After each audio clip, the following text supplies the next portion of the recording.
Umabot po sa mahigit 300 transaksyong medikal ang naitala po ng Rural Health Unit ng San Quintin, Pangasinan noong Lunes, Enero 5 sa unang araw ng linggo ng bagong taon.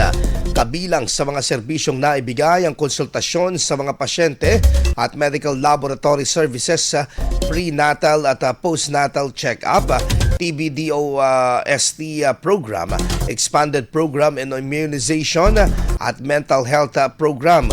Kasama din dyan ang family planning program at animal bite treatment center.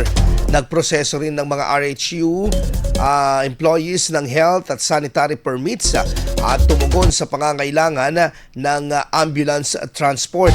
Ayon sa lokal na pamahalaan, bahagi ang nasabing aktibidad ng talaan ng RHU sa patuloy na pagbibigay ng serbisyong pangkalusugan sa mga residente ng San Quintin, Pangasinan. IFM News. IFM News. IFM News.